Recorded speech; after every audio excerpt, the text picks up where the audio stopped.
now, coming to you live from atop the Lavender Town Radio Tower, it's the one, the only, PUCL Podcast.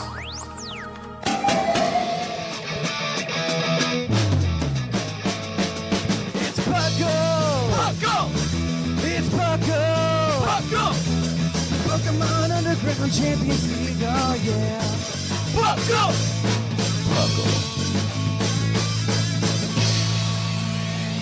And welcome to episode 542. Wow, I can't say words today. Of the PUCL Podcast. I am your host, Trainer Thatch, and today I've got a couple of spectacular co-hosts. We've got the fluffiest Whimsicott.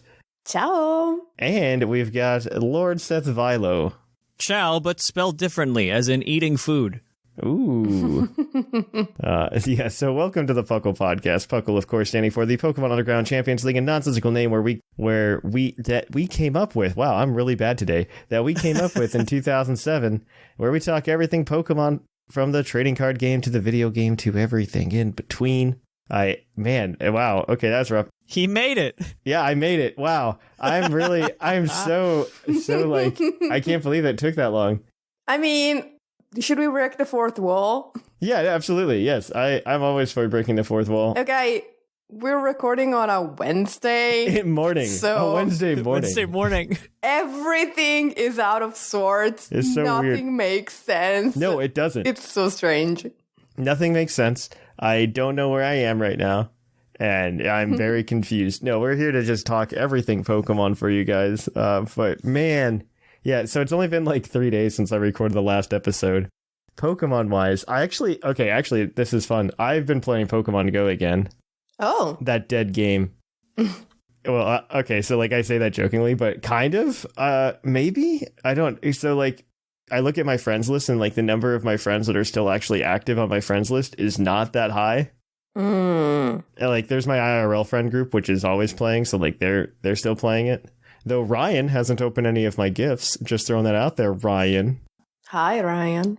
Wow, Ryan. So we have a good time with that. But yeah, I've noticed like the number of people are just like the number of people playing seems to be lower. Like it's always like one or two people taking over all the gyms before you'd see it flip colors more often.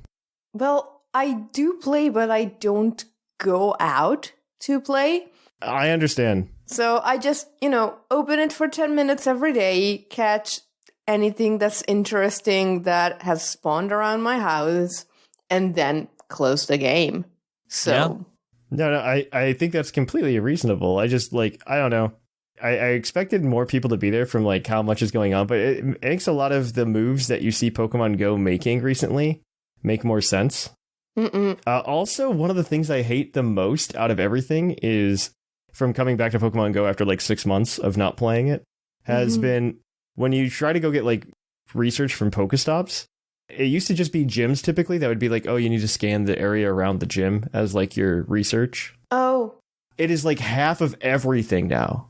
Oh. Really? Like even Pokestops, because they have this new feature that I think is going to come out where like I think they want you to be able to walk through virtually or whatever through the route. And I think they want everybody to scan every Pokestop. And eventually, they also have like another thing where you can level up Pokestops where you just like do the AR capture for it. Yeah, that's weird. Yeah, it's very weird. And I don't know. It's just awful because I went out and I was just like, because it's been cold here the past couple days. It snowed on Monday. What is that? What? Yeah, April 18th, snow. We had an inch of snow. I kid you not. What on Oh, earth? wow. You know how warm it's supposed to be on Saturday? No? 80 Fahrenheit.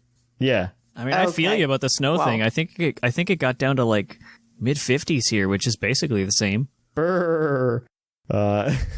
We get mid-50s today, but like it snowed on Monday, and then I was gonna go out and I wanted to play, but I couldn't, so like I went out and I hit a couple stops in my car to try to go get some research because I had another I had a special research that was like, oh hey, you need to complete this many researches to be able to move on. And I went and spun like 3 or 4 stops, and I got like 2 or 3 like scan this Pokestop. Okay, that's dumb. Yuck. As the research, and I was just like, wow, this is really frustrating.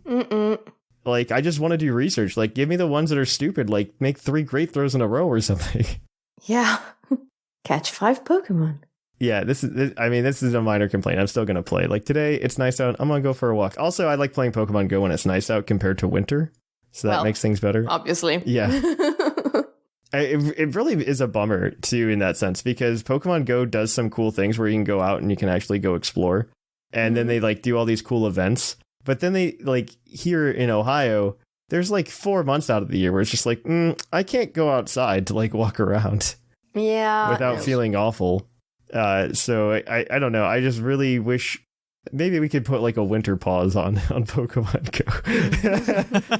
Just for Thatch. I think the winter pause is like, you do what I do. You stay at home and click on something that spawns there, and then you close the game. Yes. I think that's the right answer. Mm-hmm. But yeah, that's what I've been up to. I don't know what you guys have been up to. I'm sorry. I just talked about my life. Yeah. I mean, just Seth, like last time, PDL, right? Yeah. I mean, that and a couple other things on my end, just like...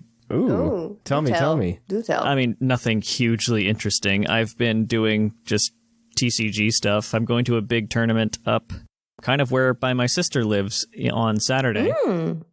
So I'm kind of glad that we recorded this early, because otherwise I wouldn't have been able to. But yeah, about an hour away, going to go do breakfast with her and then go to the tournament. So it should be a good fun time. Ooh. That's nice. That's fun. I'm playing Arceus Whimsicott because I'm really sick of Path to the Peak making it so I can't play the game. So I thought, if you can't beat them, join them. So I'm doing Whimsicott because it's just incredibly annoying. Ah, so it sounds exactly like your style. Yep, it's more my game than beating the crap out of something, which is what I typically do in TCG. But now it's more Seth does video game, but TCG. It's just like, no, you're gonna play how I want you to play, not how you want to play. It's great. Yeah, that makes sense. Yeah, I don't know. I'm gonna have a good time with it. I'm looking forward to to NAIC. That's an acronym. Yeah. I'm watching like a hawk for when registration opens and hoping that I can get a slot in there, and then hoping I win the whole thing so I can get my Worlds invite in one fell swoop. There you go. Perfect plan. That's how I'm going to do it. This is how it's going to be. Perfect plan. Yeah, I might try to swing by there with you. Yeah. And we can have some fun with it. Heck yeah. Yeah, I honestly just want to go to a Pokemon event. Yeah. It's been so long. It's been so long, and I don't like going to the local stuff anymore because then I have to make new friends. And my friend circle is pretty full right now. Okay. That makes sense. Especially as an adult, you know? Yeah. I've been having a blast at the local scene, honestly. So I'm really looking forward to when it finally opens back up and things can happen again. And when my brother's D&D campaign ends, so I can have Mondays again. I completely understand that. I completely get that. You just play D&D every other week, so you can still have some Mondays. That's what you're supposed to do, Seth. I know. I would love to do that, but we're probably 4 sessions away from the end on my brother's. Oh, that's not that bad. So, it's been a year and a half. So I'll get them back. I feel like when I'm near the end of one, I do just to rush it, because I do run one every other week or so. Yeah. And I mean, I'm purposely making it take forever because I just intend this to never die. And I know the feeling. Well, it's not that, because the way it works is it's a bunch of people at work, and so I actually use it more for networking. I think then I also get to play D&D, which is also fun. But because I'm a scientist, and scientists are typically more into that kind of stuff, you can get enough of them to play D&D. And so what's really nice is once you get a group going, you can always get that one person who's like, oh, I've never played before. I think it'd be interesting, you know? And so you just need to once you get the group started, it's easy to go forever. Yeah. The hard part's getting the group started, because you have to get 4 people at the same time to go, hey, I want to do this. Yeah. Yeah, that's the problem. That's the hard part for D&D. Once you get it rolling, you can just grab the one person, and then the one other person leaves, because they can't keep it up, or they have to move on with their life or something. Yeah, so that's mostly what we've been doing with that. But I use it for networking, so like it helps people who don't usually work together come and work together. Yeah. I almost put that on my mid-cycle review. It was like, I run a D&D campaign that forces people to talk to each other who never would have talked to each other before anyway. If you run that through a corporate translator 9000, fosters team environment. Exactly. Yeah, I know. Collaborative efforts. I'm thinking I might do that. I say do it. That would be awesome. I might do it, but we'll see. We'll see. But this is a good place to stop. We've got a little bit of news to talk about, actually, which is really interesting. And surprising, given that it's been 3 days. Yeah, so. well, it's mostly driven by like one very big thing, but we're just going to go ahead and we'll talk about it. Yep, so let's go ahead and kick it on over to the news and cue that epic music.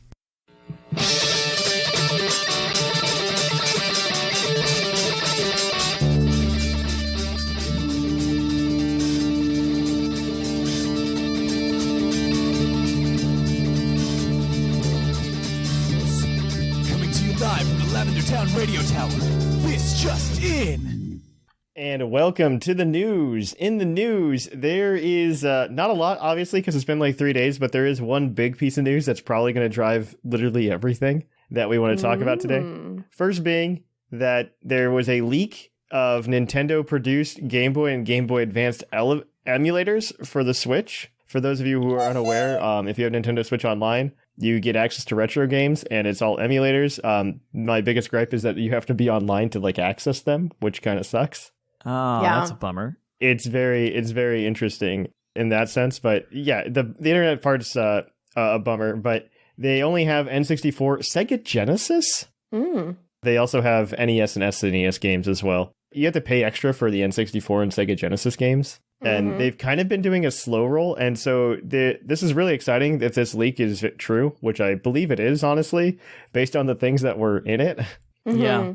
So there are only 2 Pokemon games officially announced for it. There is a Pokemon Pinball Ruby and Sapphire on there, which is... Oh, yes. Which is amazing. Yes. I love that game. Why would you not? I spent an insane amount of hours on that game. That game, for a pinball game, I think it is strangely addictive. Yes. There's also the original Mystery Dungeon, which we already have like the remake for anyway, but it's fine. Meh. That's how I feel too.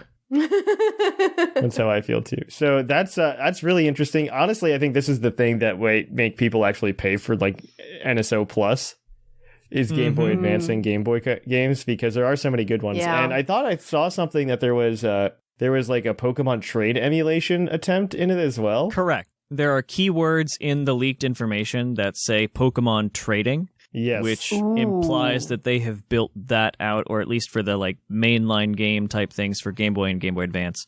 I think you have to for that, right? Yeah. Now that they're dropping the support. Because if you're dropping Game Boy Advance and Game Boy games, if you don't have Pokemon, people are just going to wait for Pokemon. Well, I was also meaning like they're dropping the bank support soft. It still will work if you have it. It still exists. It still exists, but I think saying they're dropping it, which is what a lot of people like freak out about, but it's going to exist, and it's going to exist for the people who care. But if you don't have it, like if you're brand new after February of next year, it's locked out for you. You don't have that option. That is true. So this gives you that option again, in a sense. If they build it out the way that we're thinking they do. If they build it out for home, which I assume they will. Yeah. I assume they will. And it would be very cool to have Gen 3 games on it, too. That would be very cool. And I mean, they've already got the software for the remakes of Gold, Silver, Crystal, Red, Blue, Yellow. Just put it onto a Switch instead of onto the other thing. So you're good to go. I'm very curious to see if they actually do it. Also, the thing that was very interesting as well is that there is functionality to actually transfer the Game Boy game data to the N64 data, like a transfer pack. What? Yeah, that functionality exists. So cool.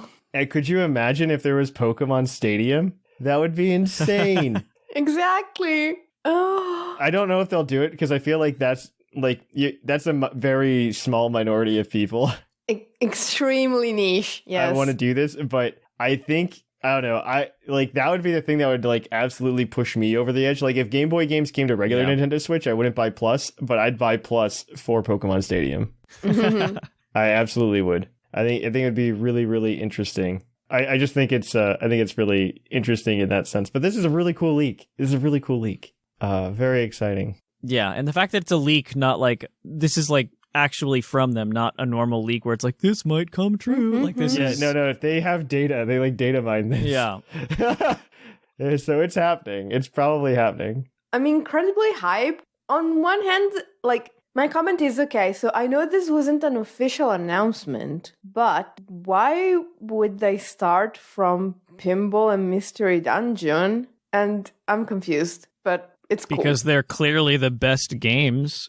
Duh. I mean, if you look at the Game Boy Advance particularly, name other spin-off games for Pokemon. No, that's my point. Why are you starting from a spin-off? Oh, because those don't require connectivity, so it's much easier to do. Oh, it's easier. Okay, I get you. It's much easier to do. If it's a spin-off, you don't have to worry about connectivity, right? Yeah, and they're obviously working on the connectivity. I honestly believe they won't launch until Pokemon's ready. Like that's my opinion. That's fair. It won't launch until Pokemon's ready. If it does launch without Pokemon, it's because Pokemon's on the way very soon. Because they know that Pokemon will drive that. And I assume it's going to be NSO Plus if Pokemon comes with it, just because they know it's going to drive people to NSO Plus. Yeah, that would do it. I mean, they have the sale data for the Virtual Console versions, which I think were very high. So they know they can get money from us if they tell us, oh, you can play Emerald on your Switch. Like, people will flock to that. Like, yes,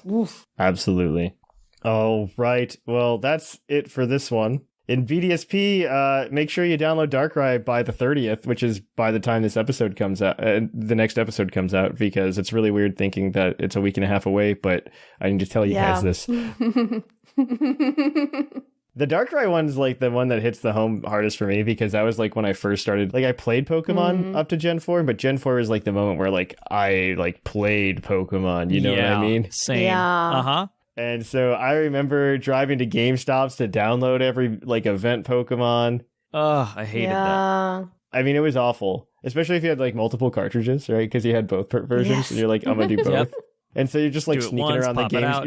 You sneak around the GameStop, and you're like, do it. Yeah. You're 16 and you're embarrassed you're still doing this for no reason. Yeah, behind a shelf or something. At that time in our lives, yeah.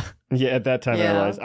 I look back and I go, I shouldn't have been embarrassed. I don't care. Right? I was already weird. I mean, why not just go all the way? Well, you think about the people who would have said something. It's not like they were going to hang out with me if I wasn't playing, you know? Oh no, the football players are going to make fun of me more.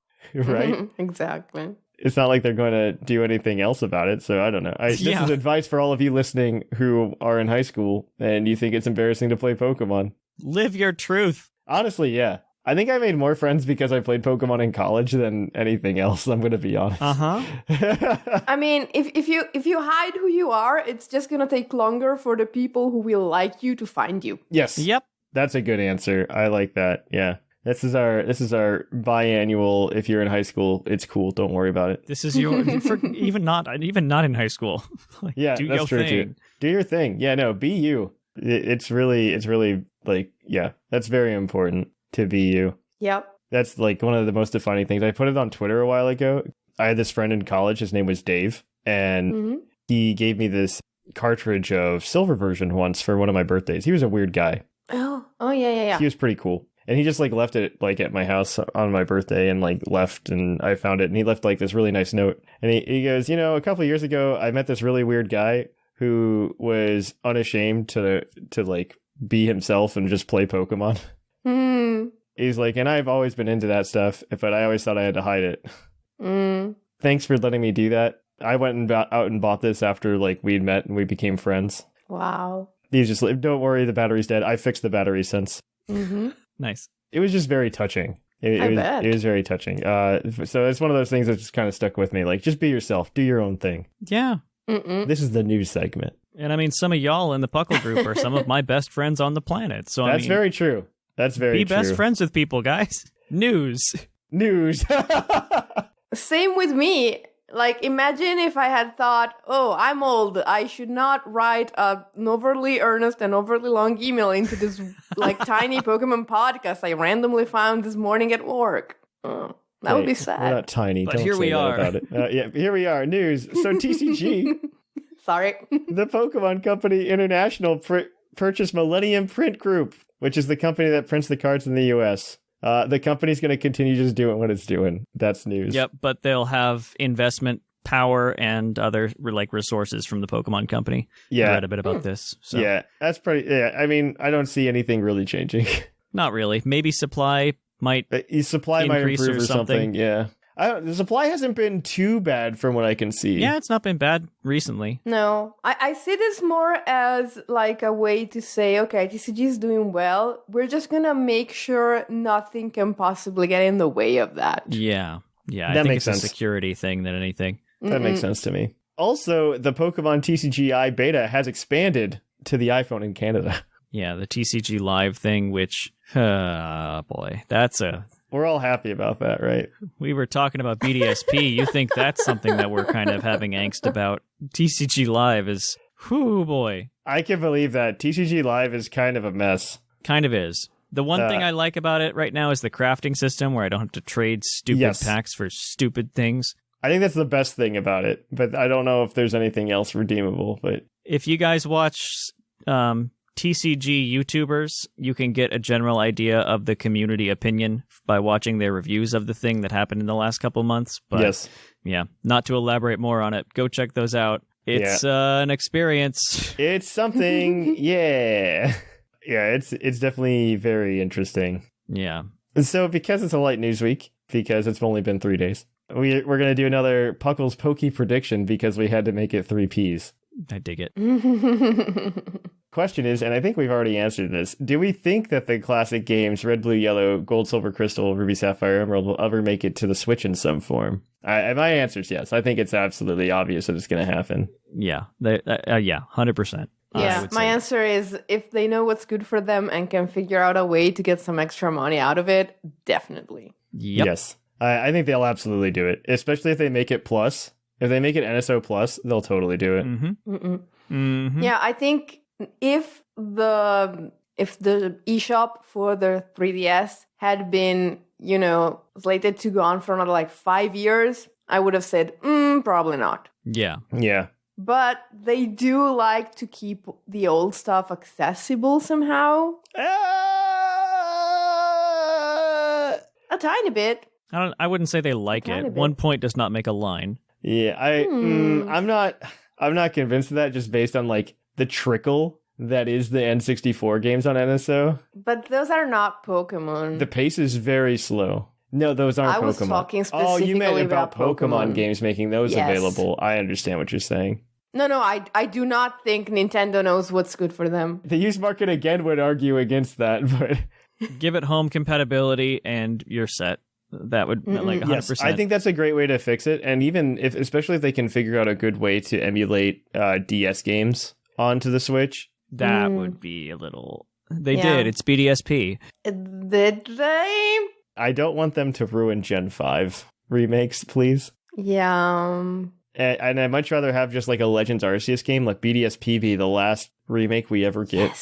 Yes.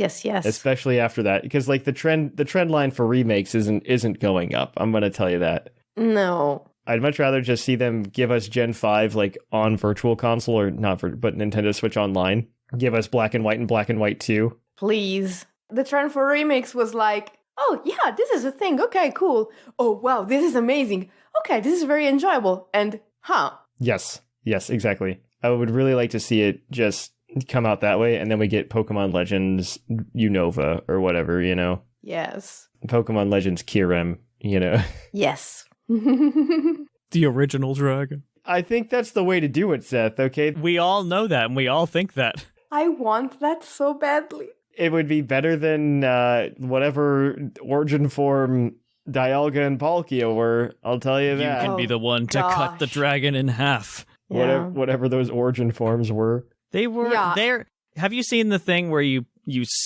stick pieces of all 3 origin form Pokemon together and you get Arceus? Yeah, that makes sense to me. I agree with I that. love that. That obviously makes sense because God made them in his image. And the lore bits in the Dex entries saying, this is Palkia trying to look like its dad. I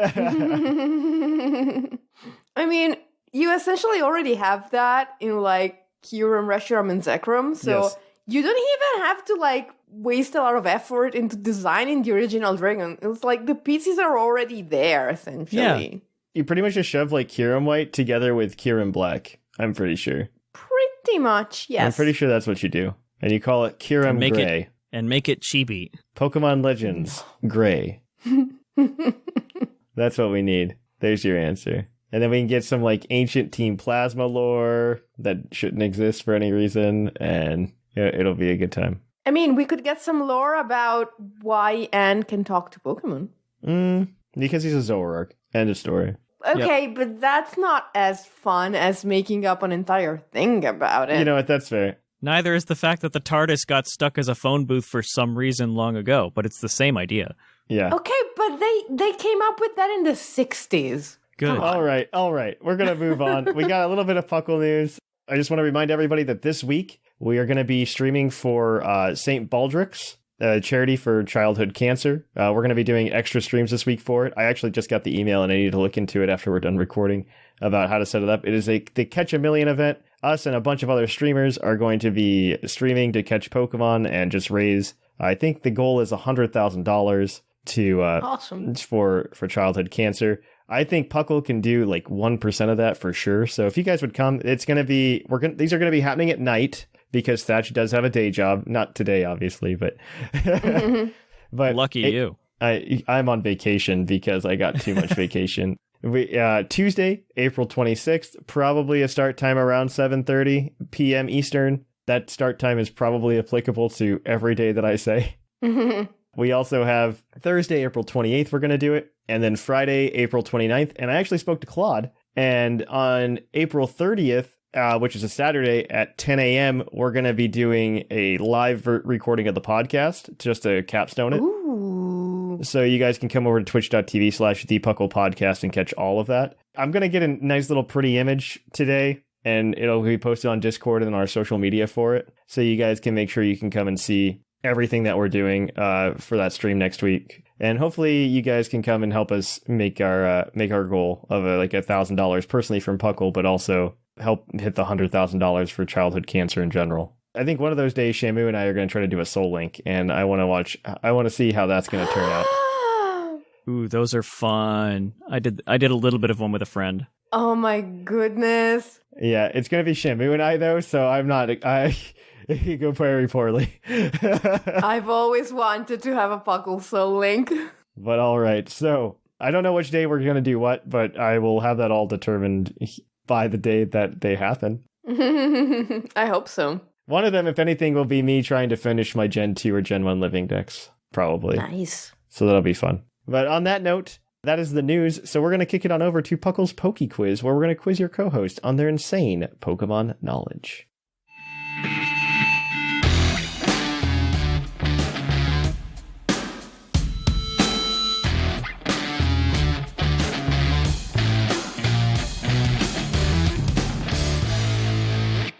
Hello and welcome to the Poke Quiz, the part of the show where we quiz your co-hosts on their insane Pokemon knowledge. I'm Professor Snag with the rules. The co-hosts are working together as a team to answer 5 Pokemon-themed trivia questions that you, the listeners, have submitted on the Discord server. Each question is worth 1 point, with Pokedex and multiple answer questions worth more, for a total of 7 points. The hosts can use a free hint at any time. If they get all the answers correct without using the hint, they can cash it in for an 8th point. And welcome to the quiz section. Thank you for the intro there. Our first question this week is going to come from Foxy. In the Heart Gold Soul Silver Pokeathlon, what is the only Pokemon evolutionary family that cannot jump? Diglett and Dugtrio. Sounds good by me. That would make sense. Diglett and Dugtrio are correct. They will never move from the ground, and they cannot jump in the jumping middle game. In the hurdle mini game, they can still play, but they will just duck go under the hurdle. Obstacle, right? They'll just go under the hurdle That's funny. rather than jump. So that's 1 for 1. Your next question is going to come to you from Kieran. Which generation is the only one not to introduce a new type of Pokeball? Oh. It's not 1. It's not 2. It's not 4, 5. It's not 5 for sure. It's not 7. Yeah. Mm. So did 8 introduce one? Did Well, 3 introduce one? And did 4 technically- introduce one? Technically, Arceus counts as a Gen 8 game, right? Yeah, it does. I would think so. Nope. And that introduces the weird crystal ball and heavy and Yep. all that. So nope. Yep. So what are we at? 5 or no? Okay. Gen 3, 3.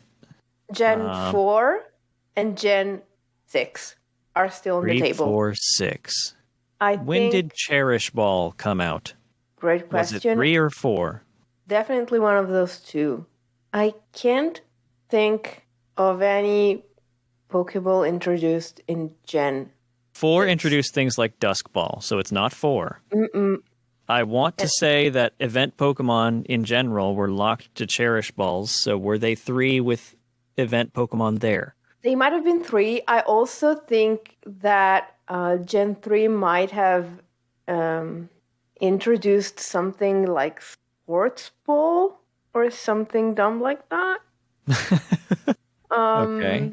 But I can't think of anything in Gen 6 because Dream I Ball can't either.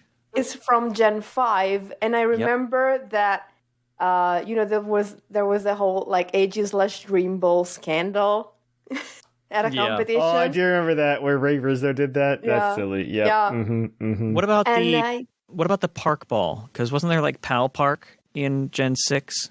Pal Park was in Gen no, I don't think it was in Gen 6. Because it was those ones that was tied to your save file. That was Friend Safari. Friend Safari, am I thinking the wrong thing? I'm thinking the wrong thing. Yeah, Pal Park was what you used to transfer over Pokemon either from Gen 3 to Gen 4 or from Gen 4 to Gen 5. I don't remember. Oh, okay, yeah. Then I'm... So Pal Park was one of 6 those and 8. might have the Park Ball, but I think I it's feel Gen comfortable 6. with 6. Yeah, I feel comfortable with 6. Same. Gen 6 is correct. Yay. So Woo! Gen 1 exists. Gen 2 gave us like all of the Kurt balls. The Kurtz, yeah. And I guess 9 if you include also the GS ball, which I don't, but that's fine. Gen 3 gave us like 7 new Pokeballs. I'm surprised you guys didn't remember that. Because it was they pretty much like dumped all the Kurt balls and were just like, nope. Probably because all the code was broken for them. So they gave us like Nest Ball and stuff. We got Nest Ball, Repeat Ball, Premier Ball. Dive Ball, duh. Net Ball. My favorite. Premier Ball, oh my god, yep. Yeah, okay. Gen 3 gave us a lot. Yeah.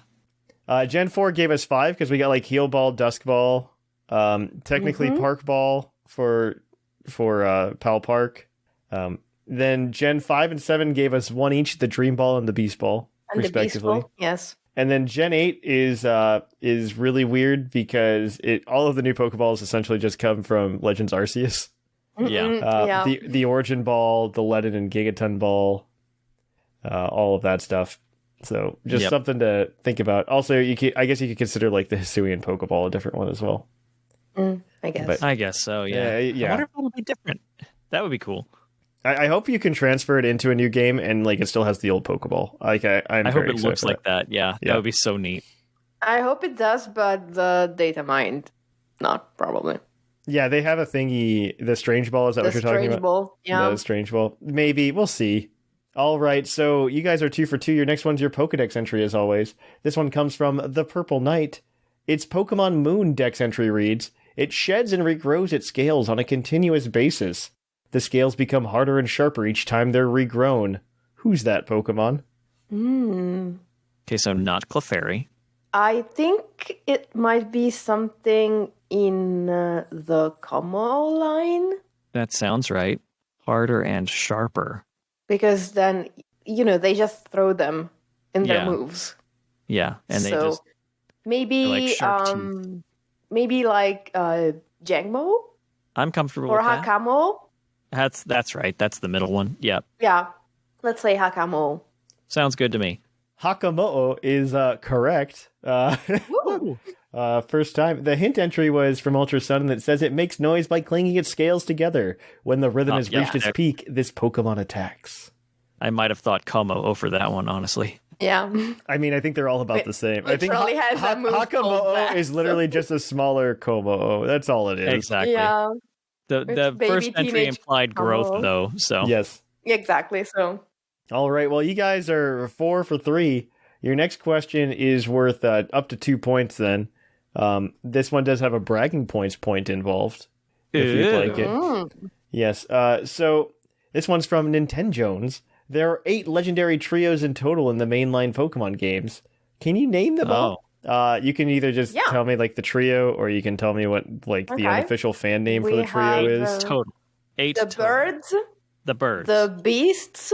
The beasts. The lake guardians. The weather trio. Yep. So technically, Kyurem, Reshiram, and Zekrom are the Tau trio. Correct. These are all And correct so then far. None of the these things you energy said trio. are wrong. Wait. We've got 3 to go. Okay, because who's we the have energy trio? Like energy. Zygarde, Xerneas, and Yveltal. Are they the energy trio? No. Energy is Reshiram, Zekrom, Kyurem. What? Okay. No, that's Tau. That's the Tau trio. I know, but they're whatever. Okay. They're the same. So then Yveltal, you're missing- Zygarde, and Xerneas. The Aura. You're missing the 2 more. Creation Trio. The Dialga, creation Palkia, trio. Arceus. You're missing 1 more. Yes.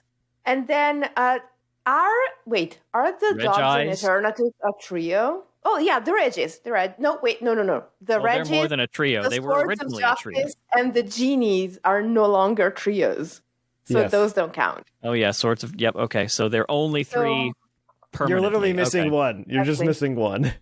Okay, give us a second. We went very fast on these. Yes. So So let me just run through again. Gen 1, check. 2, check. 3. There's multiple in a couple gens. Do you remember that? Yeah, exactly. That's what I'm trying to think. Because 3 had weather. 3 And had the originally Regis. the Regis.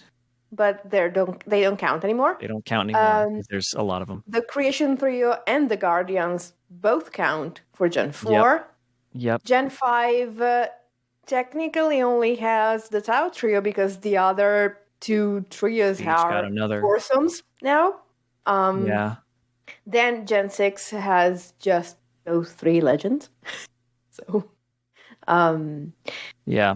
and I don't know if the Gen 7, like Solgaleo, Necrozma, and Lunala count as a trio. I would count that as a trio. But then it means the dogs and Eternatus are not a trio, which I can see. I don't think they're a trio.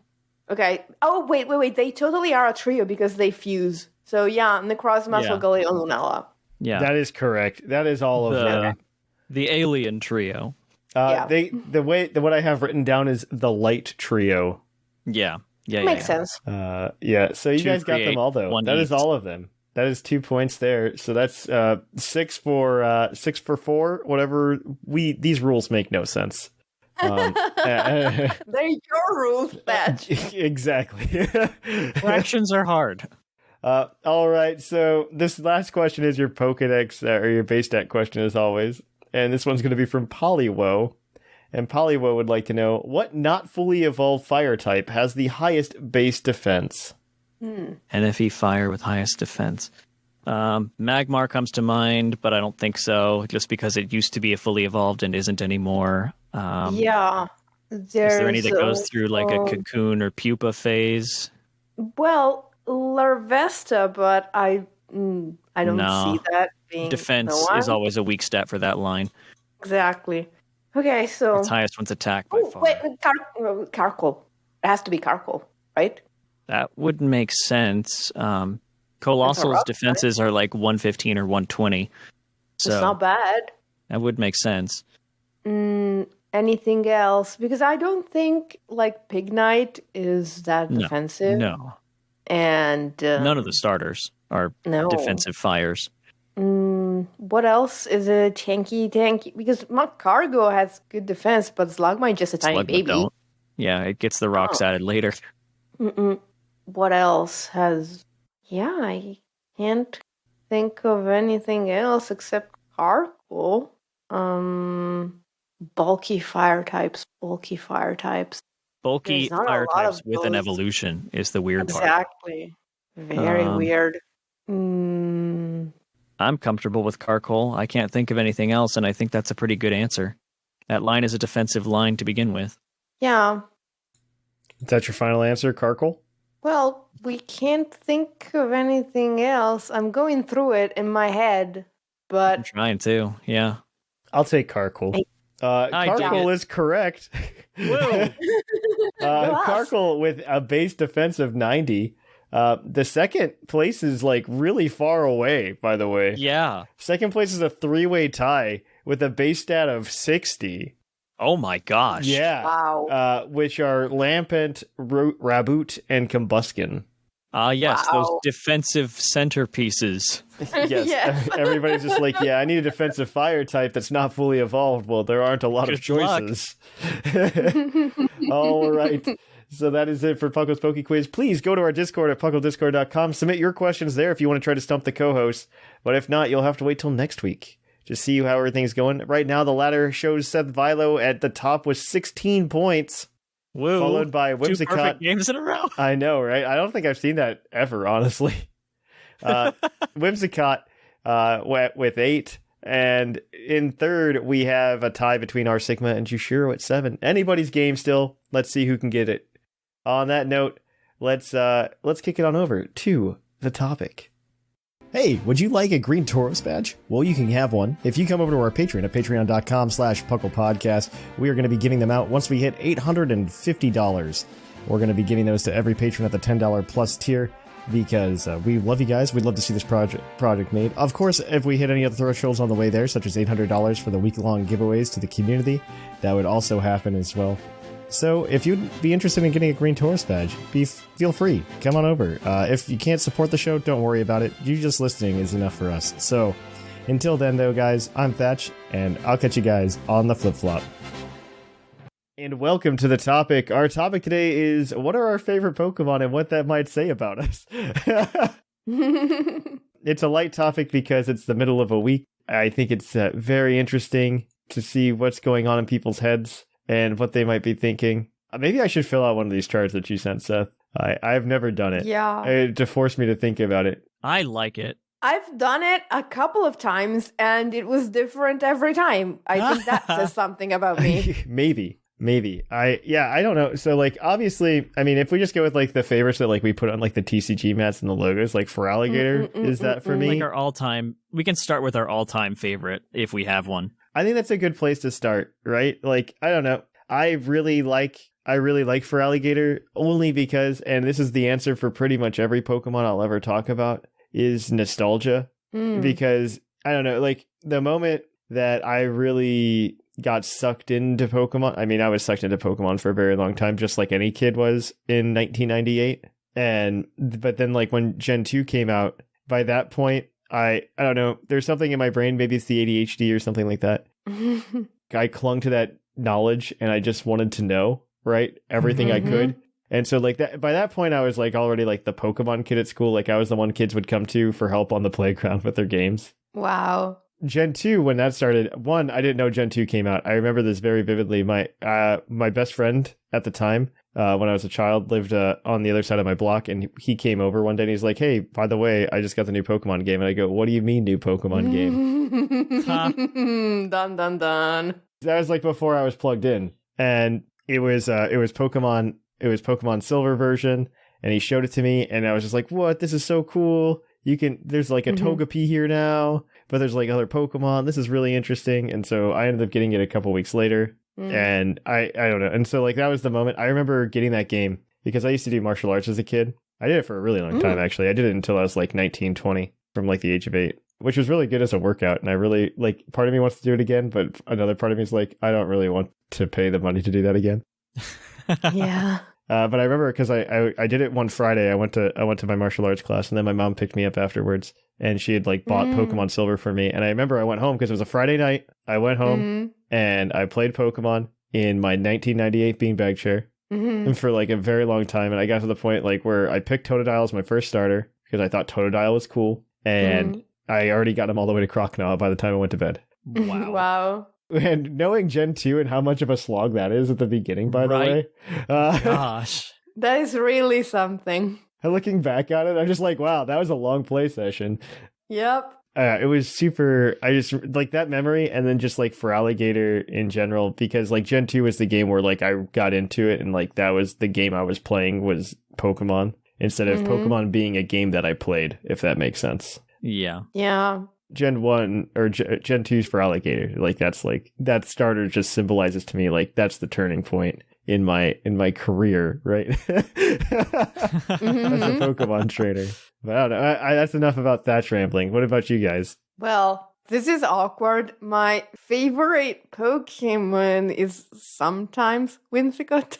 Sometimes Whimsicott? Okay, I want to hear now. Sometimes. I need to know. My favorite Pokemon has changed several times over the years, and it essentially ends up being not quite a tie, but like a fluctuation between Whimsicott and Leafeon. But there were many, many, many steps on that ladder before getting to Leafeon and Whimsicott.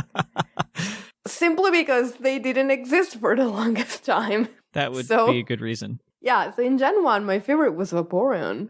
And then Gen 2 came out, and I was like, oh, these Pokemon are cool. Then Gen 3 came out, and I was like, oh, wait, this Flygon thing is so cool and amazing. But in the meantime, I was like, Furret's cute, though. Like, Furret's really cute, though. Like, that's pure. Furret is cute. And then like, my favorite type was grass for a long time. Heck when we got a grass type evolution, I was like, okay, this is the perfect Pokemon. We have achieved perfection. There's nothing else that needs to be done here. But you know, Gardevoir was also very nice, and I was very fond of it. And then Gen 5 came out, and like many of us, like I looked at the Japanese information. We had the entire Pokédex before the game came out. I remember these days back up until Gen 5, because I remember fighting it with the Professor Sycamore who started the show with me. We saw Croagunk, and we kept calling him by his Japanese name. I forget what it was. Yeah. Because Poison Fighting was like a new type combo, and it was a really cool type combo on a pretty decent looking Pokemon. And we were talking about like what team we were going to plan. And he and I was just like, oh, I forget what Croagunk was called, but I want Croagunk. And he's like, no, I want Croagunk. You're not cool enough for Croagunk. Wow. And we were just like, we're going at it with each other. It was a good time. It was a lot of fun. I don't know. I have a lot of good memories. Oh, yeah. But yeah, I was on Cerebi. I looked at the entire Gen 5 Pokédex, and my first reaction, honestly, was, well, this sucks. So I essentially picked out my team in advance by exclusion. Huh. Like, everything that sucked less than everything else. Wow. Except Lilligant, because I liked Reshiram, so I knew I was playing black. And so I got this like little fluff ball. I was like, it's so cute. It's like a cotton flower. and then like it has weird moves, and it's funny. It moves in a funny way. It sounds funny, and it's very fluffy. I like fluffy things. And then like I brought it to the Elite Four, and with like Cotton Garden stuff, I bit like a significant part of like the Elite Four and the Getsis fight with that Whimsicott, which was very funny. And so I was very, very fond of it. And when in Gen 6, they came out with my new favorite type, and they added it to my new favorite Pokemon, combining my favorite two types for the only Pokemon that at the time had those two types, I was like, well, this is my new favorite now. That's all she wrote. There it is. The perfect Pokemon.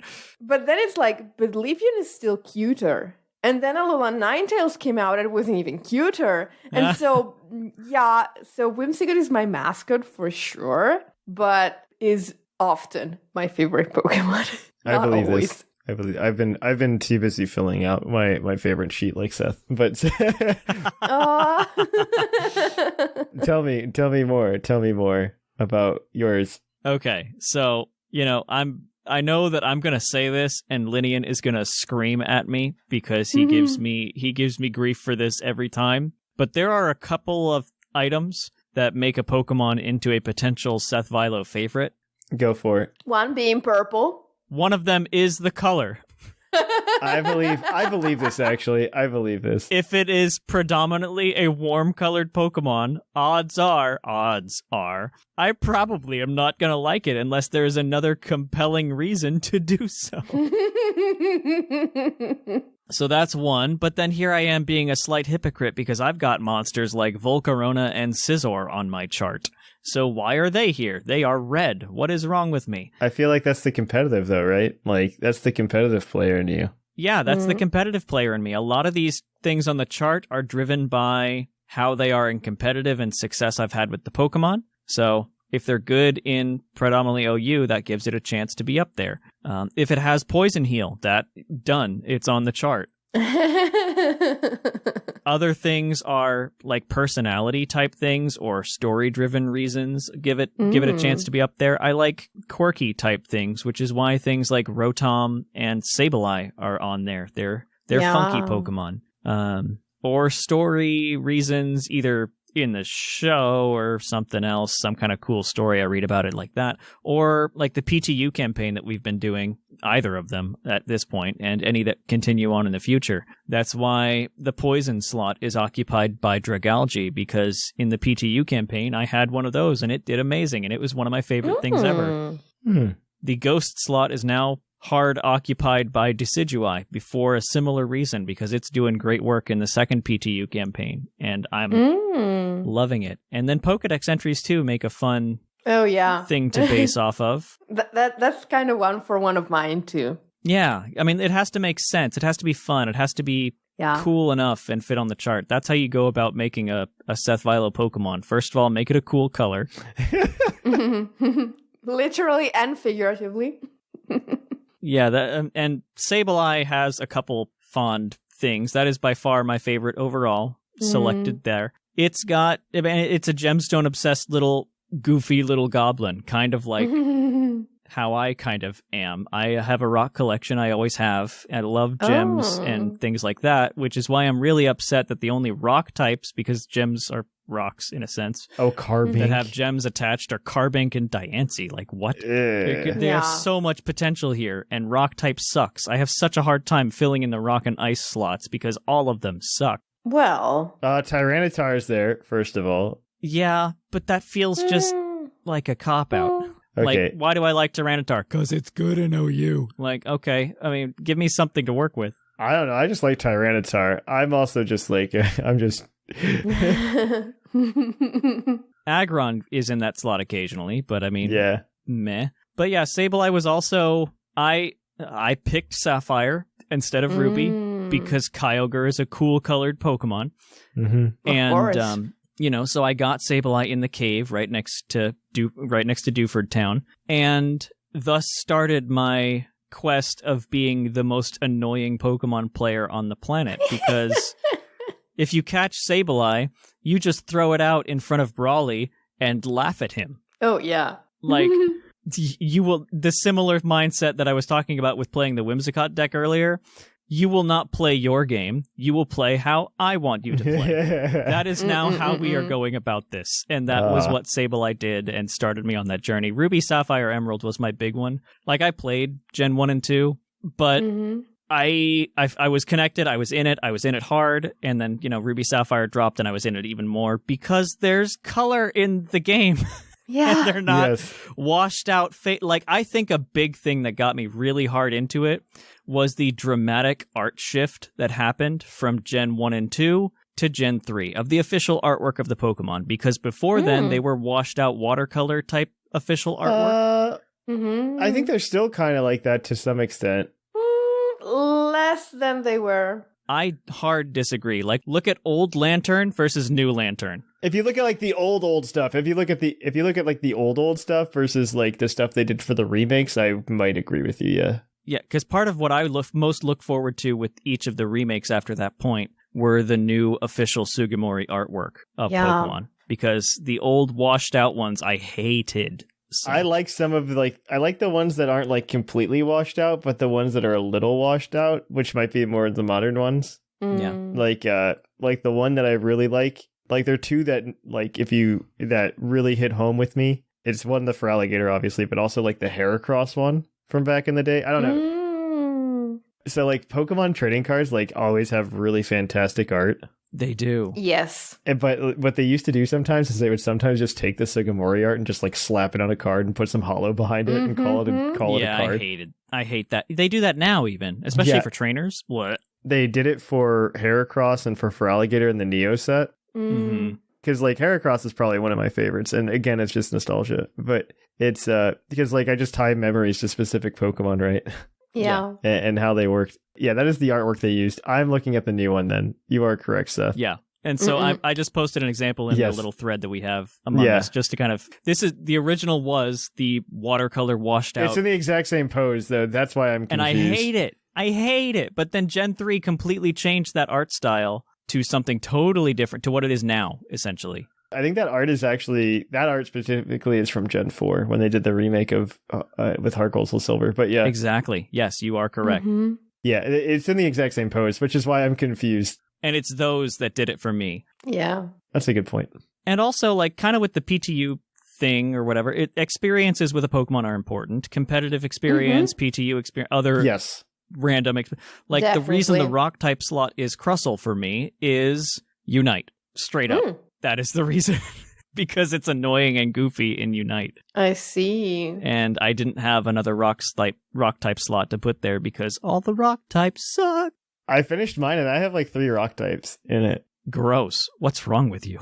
I don't know, because I think they're cute. Some of them are just like goofy, and it makes me happy that those exist. Like Alolan Golem. I know it's an audio medium, but throw it in the thing because I'm curious now. Oh, let me actually finish it. Yeah, but as an example, while he's uploading that, another thing that really just drove my love for it. I have a rough time with the dragon slot. Yeah. There's things like Appleton, which are hilarious and adorable. There's things like Dragapult, which are cool but sound kind of like an overused one.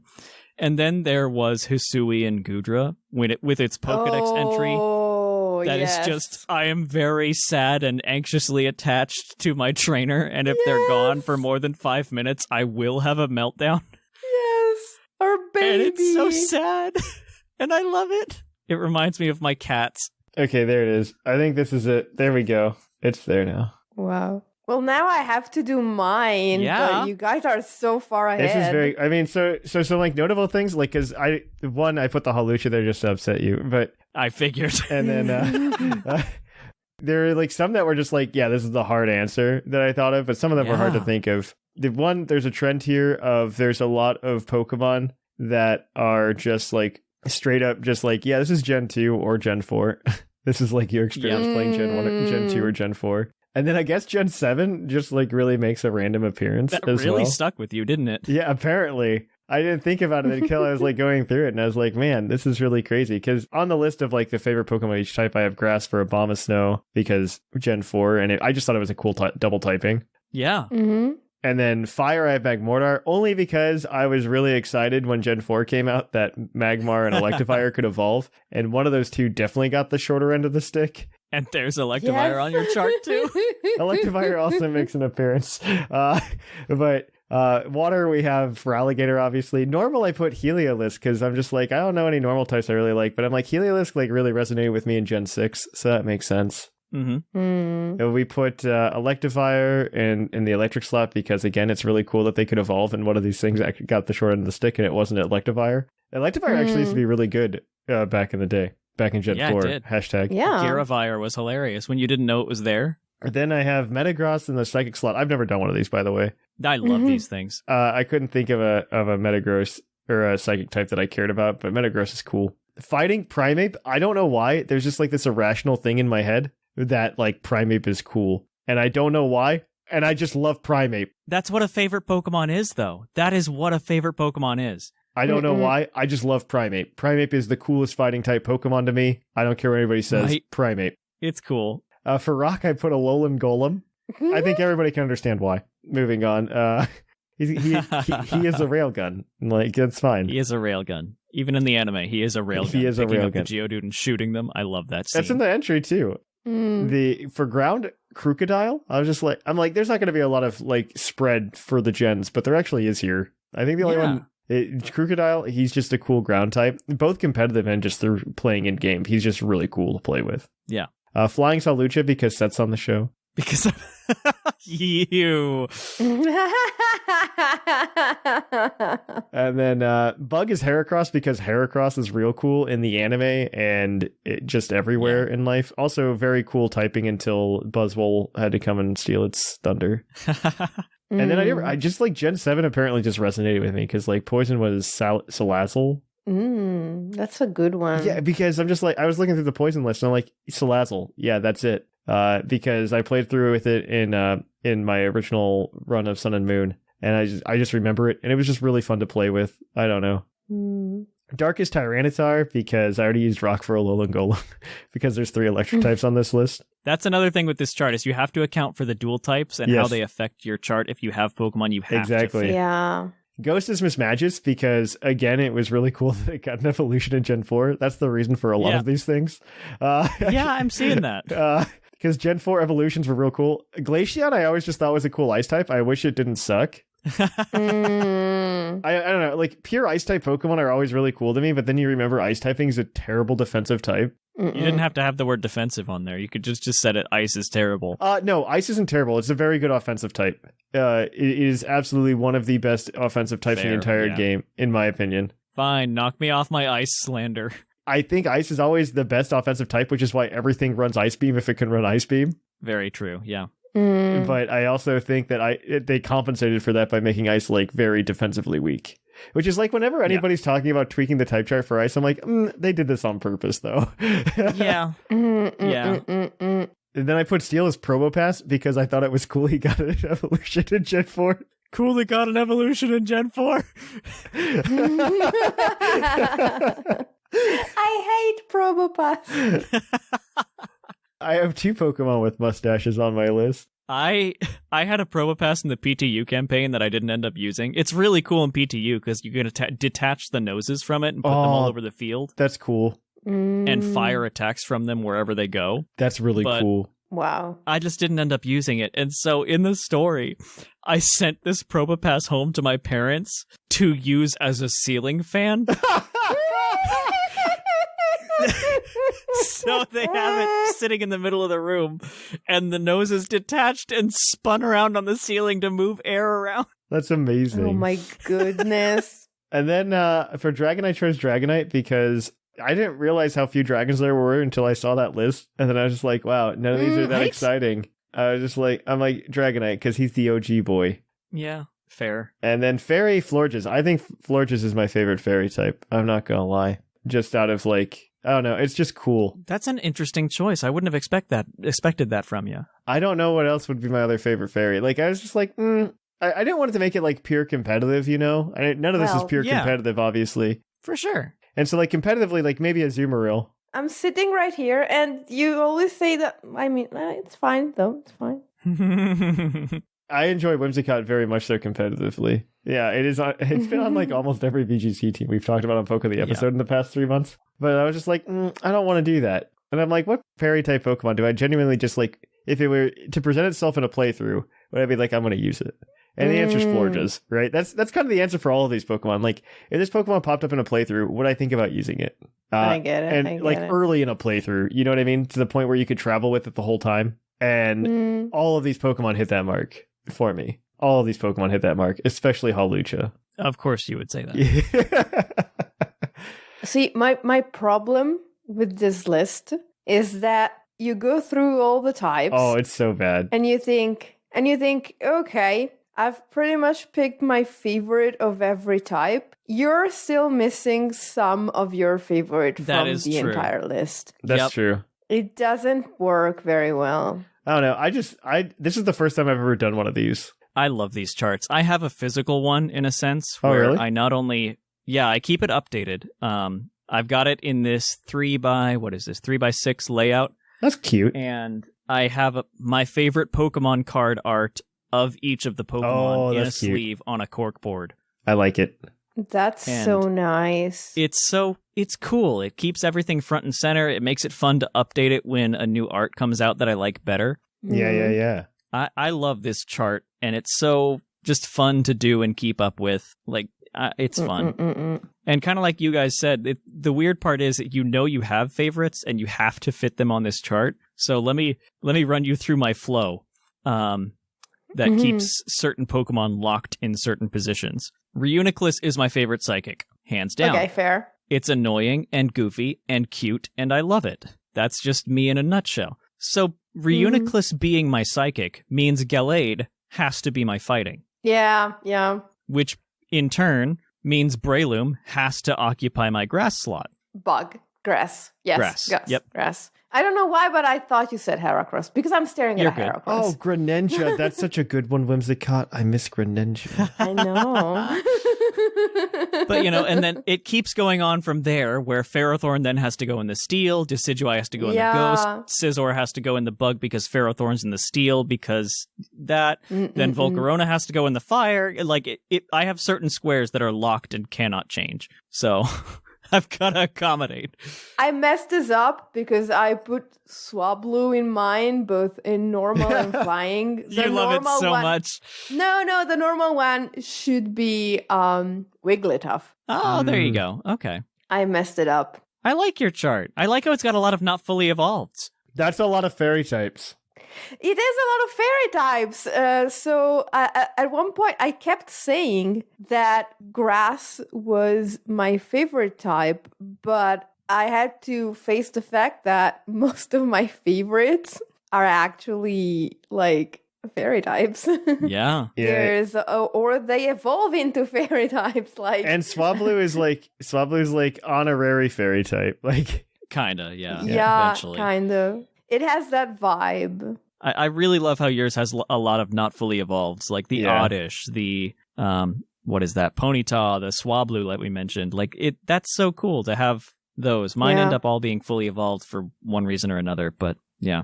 I'm gonna upload the correct one.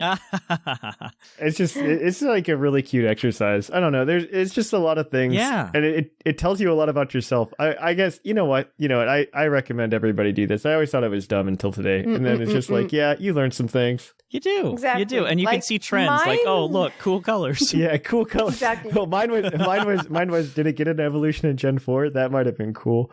And yep, exactly. Mine is mostly like cute, fluffy stuff. Yeah, I see that. And then a couple of things that just destroy people competitively. Like Kartana is my favorite steel type because I enjoyed sweeping with it so much in Gen 7. It still does that in Gen 8, by the way. Yeah, I know. It's a tiny origami samurai, which is super cute. But like, I had so much, like, I named my Kartana Paper Cut. And I just destroyed things with it, and I was happy. And then it's like, would this fit into an anime or a Disney movie? And the answer is always yes. And then that's funny. You see Meteor there, and you think, oh, this is completely out of place. But it's just because they don't let you use the core form for that's the a bummer, chart. too. Yeah. Yes. I had to Photoshop in Hisui and Gudra because they didn't have it on the chart yet. So Hisui and Gudra was a very top contender for my favorite dragon, but I also had to go with like OG Dragonite because that one is nostalgia. That one is nostalgia for me. Mm-hmm. But the others are just like Oddish. Oddish is my favorite poison, and is partly because I just really like Oddish, and partly it's because, well, I could pick its evolution, but my favorite Oddish evolution is just a grass type. So, and that has to go to Leafeon. Yep. So I like how you and I have similar wavelengths in our fire and fighting, where it's Volcarona and Gallade with an asterisk. With an asterisk. Yeah, mine is Mega Gallade because it's just... So Mega Gallade, I just like the design more, but also I think I made myself even more fond of it because when I used it competitively, I nicknamed it Mamoru, which is Tuxedo Mask's name in the original Japanese for Sailor Moon. and which means protector There you as go. a name. And so I like it always, when I see Mega Gallade, it always reminds me of something I was very fond of as a young girl, which was Sailor Moon. So The nostalgia. it's all these associations that you make There for you go. yourself, but it's like a very like collateral nostalgia. And Yes. also like Wigglytuff is my favorite normal type today. Tomorrow it will probably be Furret, to be quite honest. So you never know. I think this is a good place to stop. Yep. Well, we're going to go on for like 2 days. Yes, we could. I know. Exactly. Go into why each Yes. one We of can the do that 18 off on the our air. Make respective them charts compete. is on there.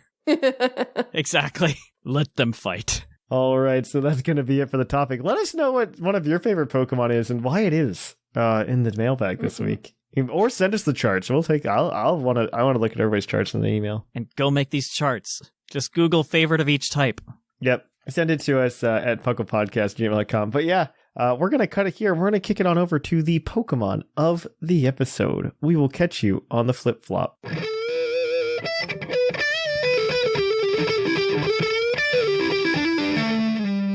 Poke of the episode. And welcome to our Pokemon of the episode. Our Pokemon of the episode this week is National Dex number 26, Raichu, the mouse Pokemon. It's Pokemon Sapphire Pokédex entry states, this Pokemon exudes a weak electrical charge from all over its body that makes it take on a slight glow in darkness. Raichu searches for electricity by planting its tail in the ground. Woo. Raichu's actually fun. I love Raichu. He's also one of my favorites. Raichu got a buff in Gen 6 Oh, yeah. Yes. to make it usable again. Didn't they make it faster? Is that what happened? Like 10 base speed points or something like that. It wasn't that Mm-mm. much. Which speed is huge, so Yeah, no, speed that is huge. actually, I mean, 10 was huge because it went from 100 to 110, yeah. which is, That is that is a huge jump. And I mean, its stats aren't terrible either. Raichu's not a bad No. Pokemon by any means. With 60 HP, not great. 90 attack though, that's pretty decent. It's higher than Yeah. Talonflame. 55 defense, Mhm. 90 special attack, 80 special defense, not shabby. And then the 110 speed, like we talked about. The move Yeah. pool isn't terrible either. I mean, It's actually pretty cool. It gets like fake out and stuff. it gets fake out And Surf. and it Thunderbolt probably. And it just gets surfed by TM now. Yeah, because they gave up. Okay, making that special. gave up. They gave up making that special. It's mostly electric type moves though, which is like every electric type Pokemon. They get very little coverage, minus the Surf that you can just randomly have now. Which is good for grounds, most grounds that Yes. aren't, Gastrodon, etc. Yeah. But you also get stuff like Nuzzle. Nuzzle is a cool move they added. Nasty plot, too. Nasty Plot, so you can really be a special sweeper. It's nice. It's got some nice tech that it can use. We've got a team this week. It is one of the top 8 teams from the Salt Lake Regional that Seth went to. I didn't see this team, though. I was not in this section of the hall. No, you were not. But it's a very interesting team. I like looking at it just to see what you could do with a Raichu. And what's even better about this team is it's not Zacian, it's Kyogre. Or Yeah. Kyogre. Yeah, it's great. This team's got your Raichu on it, holding a Shuka Berry with the ability Lightning Rod, so you can absorb incoming electric attacks, which is kind of weird on this team, with the exception of the Tapu Fini we'll talk about next. But you do see electric type attacks come in occasionally, depending on where you're, depending on the meta, because the meta really has a lot of Kyogre in it, so you see that happen. But it's timid. It's got a very odd EV spread, which I'm sure I could read more about at Victory Road. But 188 HP, 20 defense, 28 special attack, 20 special defense, and 252 speed. It's got Electro Web for speed control, Charm for attack control, so you can drop an attack stat by 2 stages, Eerie Impulse, so you can drop a special attack stat by 2 stages. It also has Fake Out. So this Raichu is all about control, and that's really cool. I like it. It kind of feels like a worse Thundurus to me right now, but But it's a Raichu, making it cooler. yeah, it's a Raichu. I mean, to be fair, it doesn't have the rock weakness or the ice weakness, which is something. Yeah, since you have another Pokemon that's weak to ice later. And since Rock Slide exists... It does prevent like thunder waves coming in as well, which is also nice. Yeah. Which is a big thing for Shadow Rider, which is on this team. Yeah. So Tapu Fini, this is a Choice Specs Tapu Fini with Misty Surge. It's got 204 HP, 28 defense, 204 special attack, 4 special defense, 68 speed. It's got a modest nature, 0 IVs in attack because gotta mitigate that foul play damage, which Grimmsnarl has sometimes. Moonblast, Scald, Dazzling Gleam, and Muddy Water. So pretty much it's 2 directional attacks and 2 spread attacks for its stab. Yep.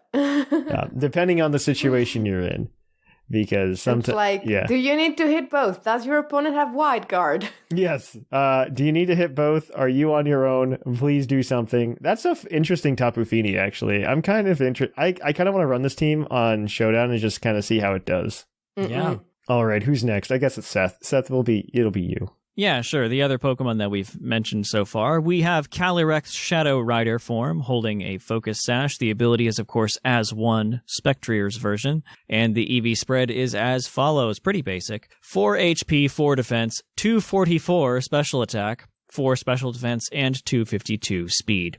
In VGC, that's about as max 4 as you can get. Yeah, and it's got Astral... Oh, never mind. You're going to talk about the moves. I'm a dummy. Go ahead. Yep, that was next on my list. It's Timid, of course. I'm a dummy. IVs are 7 in attack, which I assume is for one of these moves here that I'm about to say.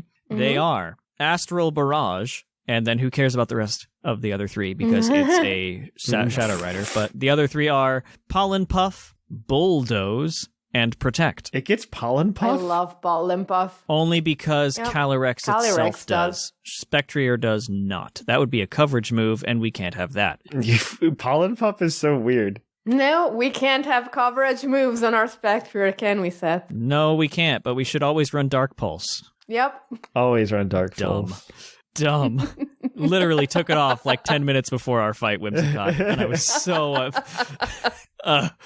But anyway, yeah, I assume the Bulldoze and 7 attack IVs are to hit something specifically, or, maybe this one just had 7. I don't know. Regardless, it's enough coverage to get by. Yes. And Astral Barrage is the only move you care about. Also, speed control. Bulldoze speed control is very Also, it allows you to proc stuff on more Pokemon down below. But if you're using your Shadow Rider Calyrex to speed control, I have questions for what you're doing. Well, it's not for speed control. It's probably for the weakness policy down below.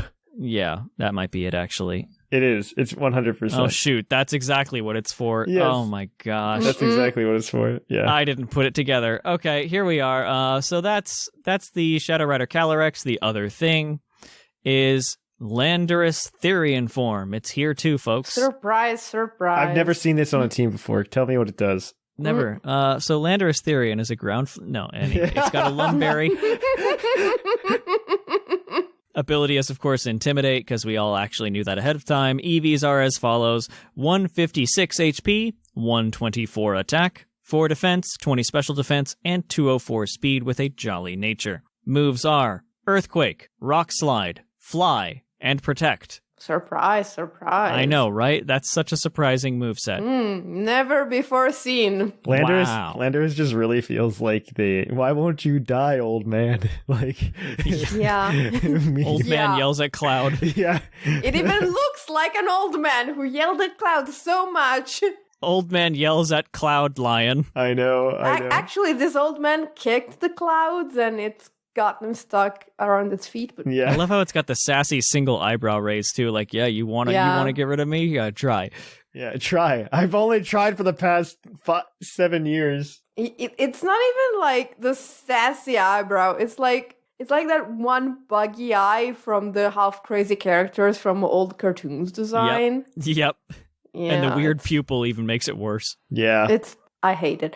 Anyway, Lando Slando. We mentioned the weakness policy earlier, and it's the one held by my lovely boy Solgaleo. Solgaleo is running Full Metal Body, because why wouldn't you? Does it even have anything else? Well, because you can't run anything else, that's the answer. Because you can't. Exactly.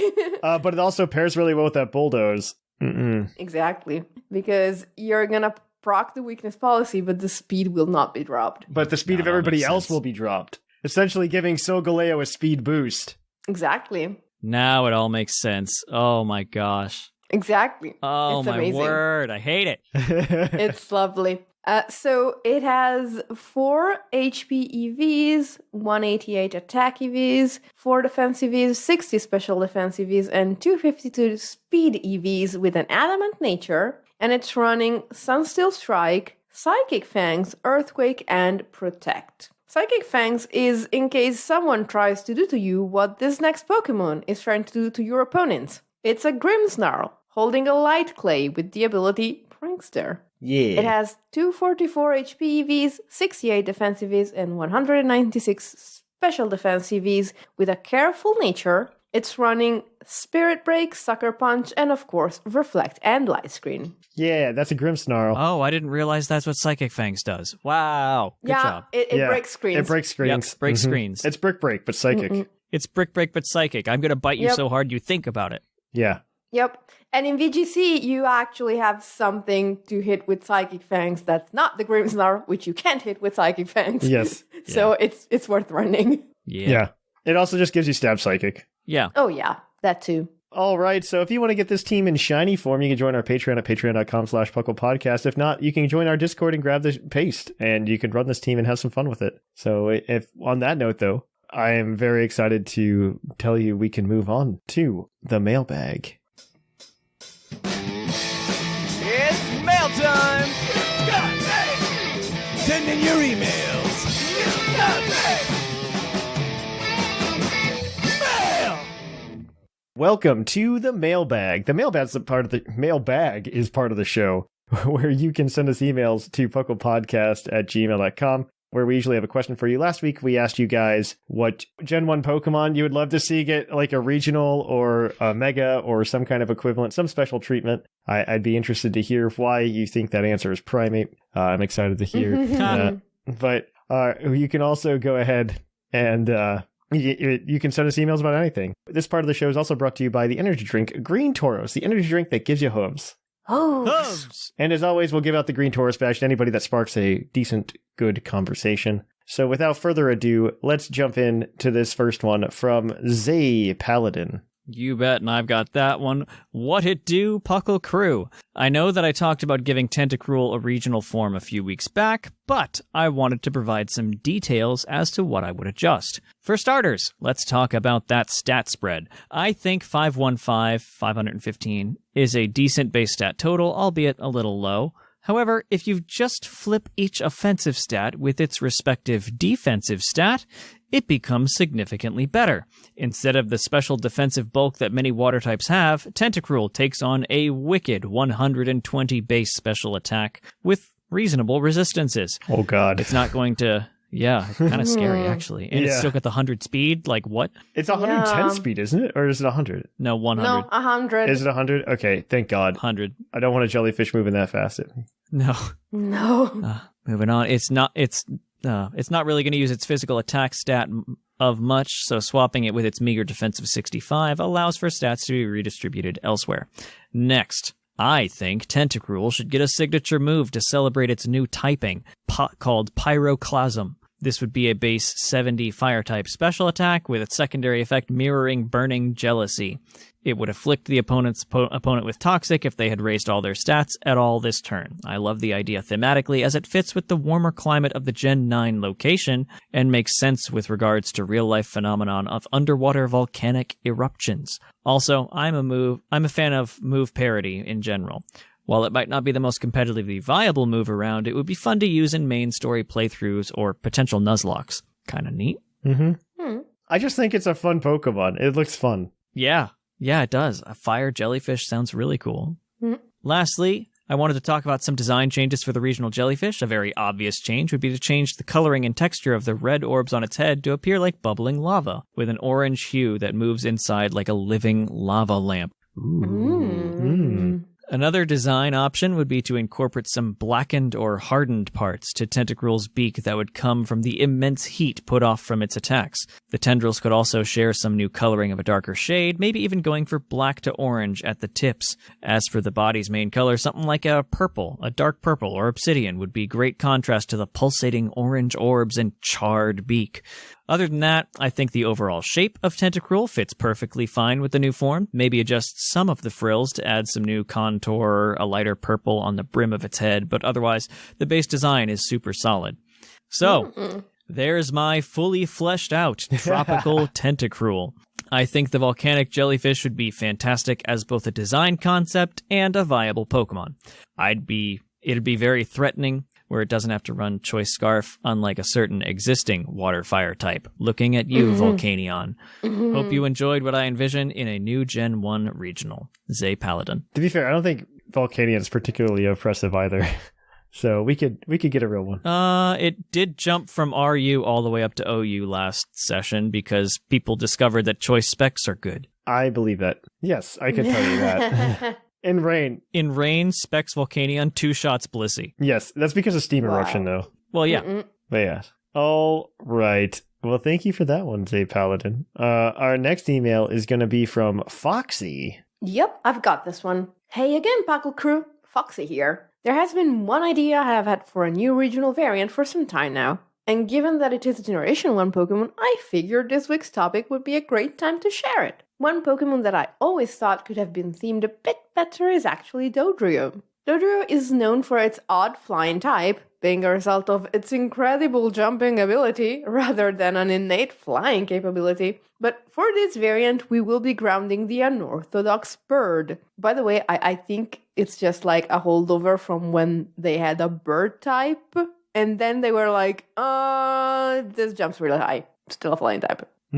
Anyway, that is to say, we are trading the flying type for a ground typing. The reasoning for this is so that we can learn a little, we can lean a little more heavily into one of Dodrio's design inspirations. In this form, Dodrio will exchange the brown feathers on its body for black ones, while the 3 heads will become white and gain shallower but wider beaks that can shovel up sand. That's right, this Dodrio is native to desert routes, adding a little more Pokemon diversity to them, while the design elements are meant to make it into a 3-headed ostrich creature. Okay, I love this. Yes, I'm into it.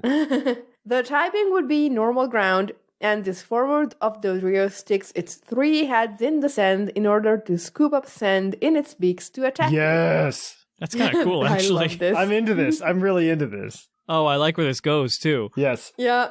Given this gimmick, it becomes a nice candidate to receive Sandaconda's Sand Spit as one possible ability, though Sand Force and Sand Rush will be present as the other ability options. Naturally, this form will trade its flying type moves for options such as Scorching Sand, Bulldoze, and Earthquake, in addition to a new signature move similar to some of the more recent Protect variants. Like those, this move will have a protect effect due to the Pokemon sticking its heads in the sand to avoid damage. If the opponent attempts to use a physical move during this turn, however, the Pokemon will bring its heads up to spit sand in the attacker's face, lowering their accuracy by 1 stage while still negating the damage. Yes. I love this.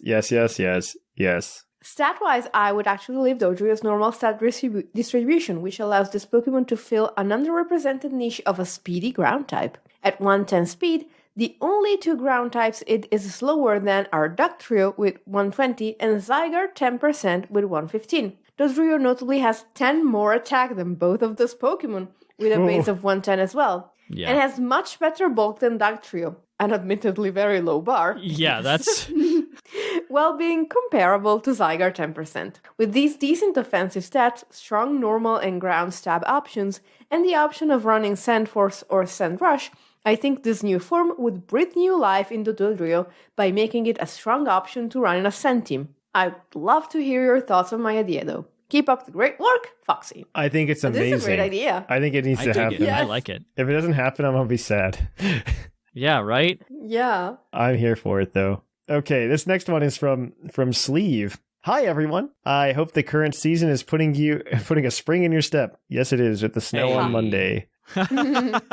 Gen 1 Pokemon getting more attention. Usually I'd say, haven't you already beaten that Rapidash to death? But the more I think about the possibility of a fast, physical, ground fire Tauros, the more I want it. I mean, that Pokemon was just made for stab high horsepower and stab flare blitz. Also flame charge. Oh no, not flame charge too. Oh yes, it's gonna be banned. I would have also said normal ground before PLA.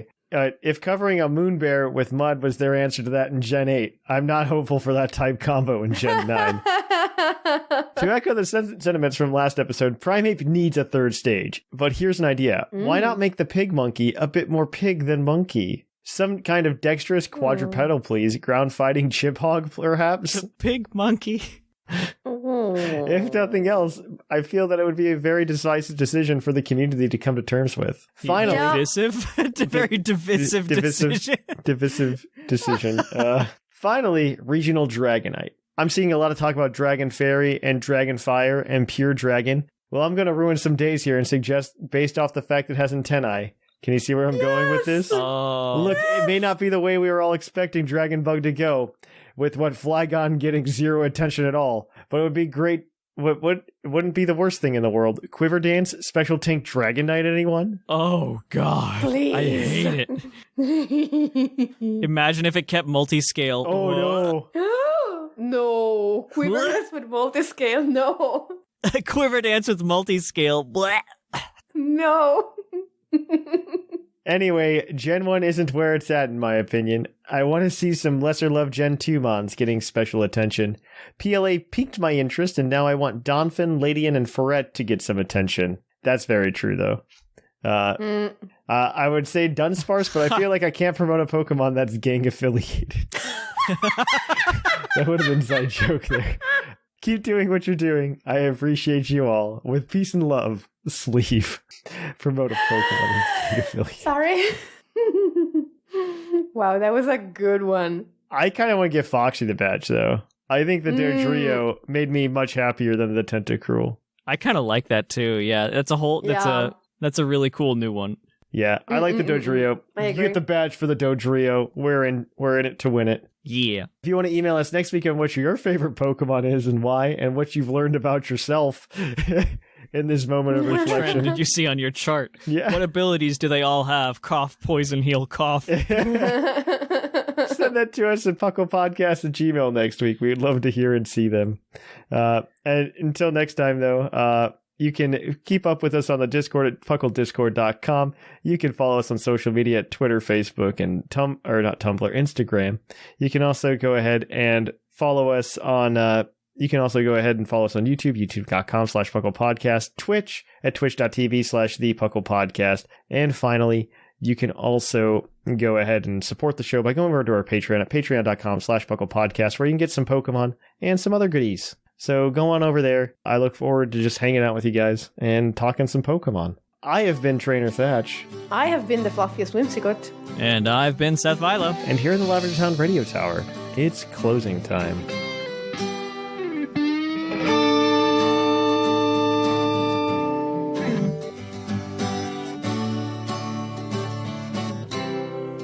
It's closing time in Lavender Town. Time to say our goodbye.